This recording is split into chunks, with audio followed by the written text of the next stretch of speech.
Do you struggle with staying in the present moment? Here are 5 tips for enjoying the here and now. Welcome back to Savvy Psychologist. I'm your host, Dr. Monica Johnson.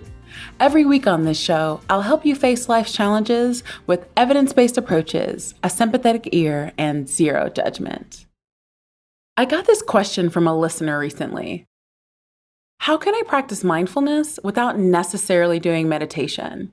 I hate breathing exercises. I hear you. Many of my patients struggle with breathing exercises, particularly in the beginning. The great thing is that meditation is only one aspect of mindfulness. When you think about mindfulness, the ultimate goal is to live mindfully and not simply focus on a distinct mindful moment. This is because living mindfully keeps you connected with life and helps to deepen your experiences. When we live unmindfully, we can be tricked into believing that we have a crystal clear picture of ourselves and the world around us, when actually it's like looking through fogged up glasses. I'll give an example. I've been rewatching one of my OG reality TV shows, Flavor of Love.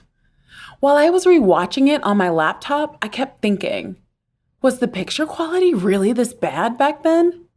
Then I remembered that new technology allows us to be closer to the in-person experience. We get the depth of color.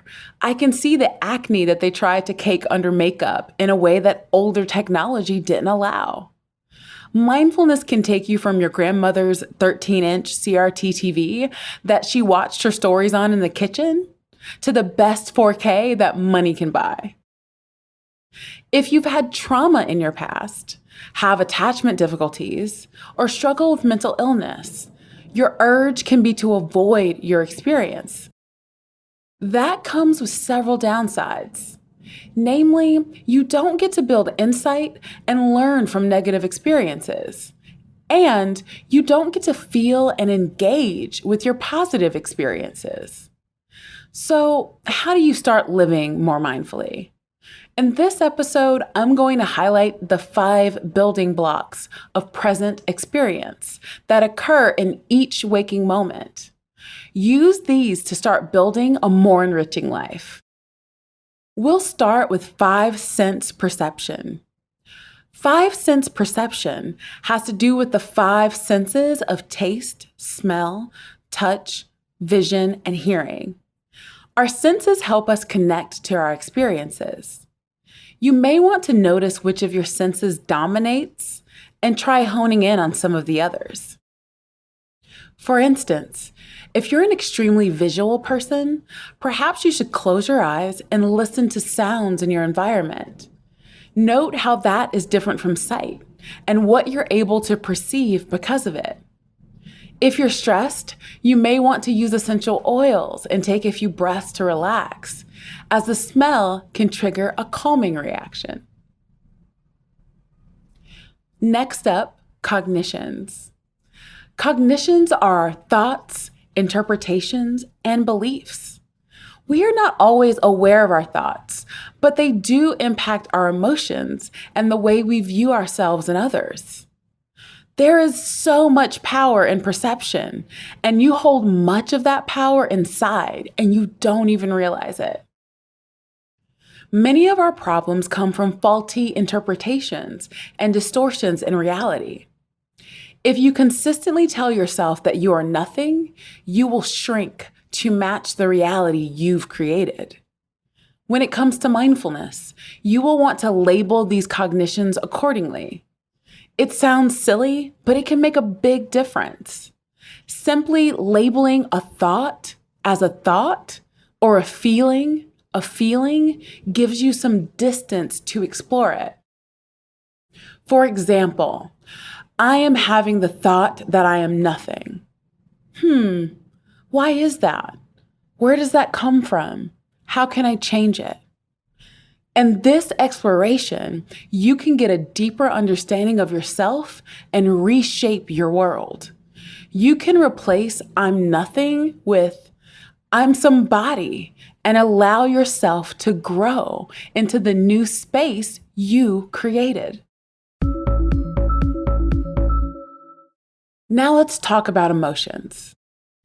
I don't think I have to tell you that emotions have a major impact on how we experience life.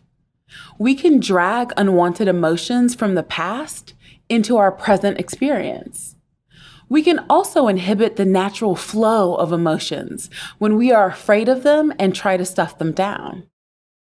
I'm here to tell you, you're stronger than your emotions. They talk a big game, but remember, this is your house. And in many ways, they have to play by your rules. Be curious about your emotions. What is setting them off? Is there a way to soothe your emotions, or is there a problem in your environment that needs to be solved? For example, if I recently broke up with my partner, I may want to focus on soothing my emotional experience, not suppressing it. If you don't allow the natural flow of your emotions, they don't get resolved. The goal here is to help it along, like when you massage sore muscles.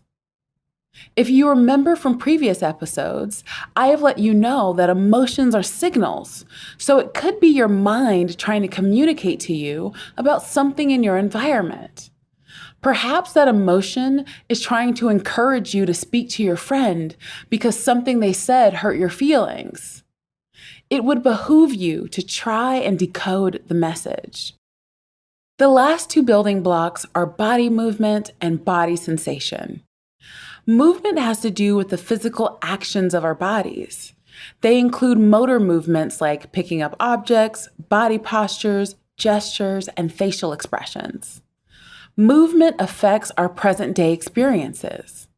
For example, in childhood, if we had a domineering and critical parent, we may have learned to slump our shoulders or avoid eye contact.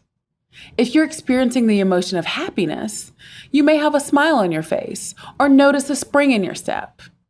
You can use movement to enhance your experience or to change it. For instance, if I'm really enjoying myself, I am known to do a happy dance. It's not the singing in the street kind of motion, but if I'm eating a good meal and enjoying my company, a shoulder shimmy is likely to occur. If you're feeling insecure, check in with your body. Sitting or standing a little straighter may modify your experience.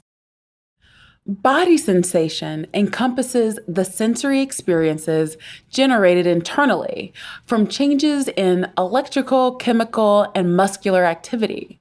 Examples of this include the sensation of hunger, butterflies in your stomach, feeling the flush of your skin, or a racing heart. Some of us, due to experiences of trauma or other symptoms of mental illness, may feel disconnected from these experiences. So tapping into this energy can be beneficial. You'll want to check the fuses, so to speak, to ensure you're fully tapped in. If you struggle with any of these building blocks, take a week or two to focus on that domain and increase your mindfulness in that area. You can do it without formally doing any breathing exercises. You'll notice none of the tips I gave earlier mentioned anything about meditation. Becoming more mindful in these ways has a wealth of benefits. You can become less reactive to emotional triggers. You can develop a sense of curiosity and approach your internal and external world instead of avoiding it. Mindfulness also aids in improving your focus and deepening your relationships. Ultimately, it's a path towards having a rich and fulfilling life. What building block do you need the most help with? Do you have a question you'd like for me to explore on the show?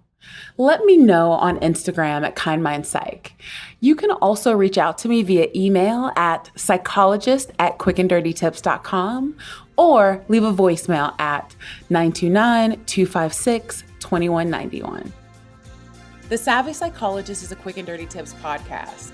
It's audio engineered by Steve Rickyberg, with script editing by Brandon Gitchis. Our podcast and advertising operations specialist is Morgan Christensen, our digital operations specialist is Holly Hutchings, and our marketing and publicity associate is Davina Tomlin. Follow Savvy Psychologist on Apple Podcasts, Spotify, or wherever you listen to podcasts. That's all for this episode of Savvy Psychologist. Thanks for listening, and I'll see you next week.